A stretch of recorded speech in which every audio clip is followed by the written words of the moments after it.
Uses of article, इसमें सबसे पहले सिखा रही हूं कहां ए का यूज करें और कहां एन का।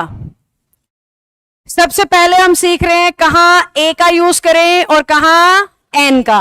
सबसे पहले आपने ए और एन लगाते हुए कभी भी इंग्लिश वॉवल्स को नहीं देखना होता, ना इंग्लिश वॉवल की साउंड देखनी होती है।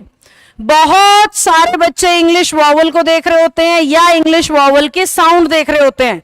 आपने इन दोनों में से कुछ नहीं देखना है, ठीक है? आपने इन दोनों में से कुछ नहीं देखना है। आपको अगर ए या एन चुनना है तो हिंदी वॉवल के साउंड देखनी आनी चाहिए। अ, आ, ई, उ, ए, ओ, ये हिंदी वॉवल्स होते हैं बेटा, इनकी साउंड देखनी है। अगर इनकी साउंड आ रही हो तो एन, और इनकी साउंड नहीं आ रही हो तो ए। शब्द आपका इंग्लिश में आएगा, साउंड आपने हिंदी में चेक करनी है। शब्द आपका इंग्लिश में आएगा और साउंड आपने हिंदी में चेक करनी है। तो हिंदी की साउंड को इंग्लिश में कैसे चेक करेंगे हम? सपोज ये लिख रखा है तो इसे हम पढ़ेंगे आए। सपोज ये लिख रखा है तो इसे हम पढ़ेंगे ईयर। सपोज ये लिख रखा है तो इसे हम पढ़ेंगे बुक। प्रोनाउंसिएशन के बेस पे बात हो रही है। ये लिख रखा है तो इसे हम पढ़ेंगे पेन।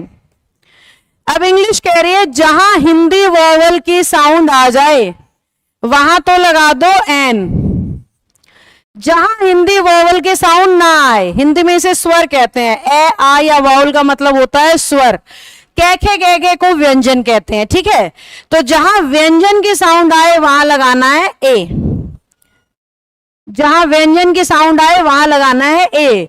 आर्टिकल के बारे में आपको मैं एक बात बताना चाह रही हूं बच्चों। स्कूल में जो टीचर्स पढ़ाते हैं छोटे बच्चों को आर्टिकल्स, और जो मैं आपको पढ़ा रही हूं उसमें बहुत फर्क है। स्कूल में ज्यादातर टीचर्स या तो कहते हैं इंग्लिश वॉवल को देखो या कहते हैं उनके साउंड को देखो, और मैं कह रही हूं ये रूल कभी भी ठीक नहीं होता है।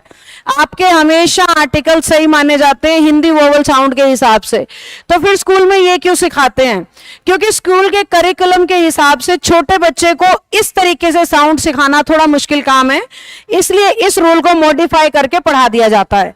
पर एक्चुअली में रूल आपका ऐसे ही लगेगा बेटा। आ का साउंड आए तो एन लगेगा, आ का साउंड नहीं आए तो ए लगेगा।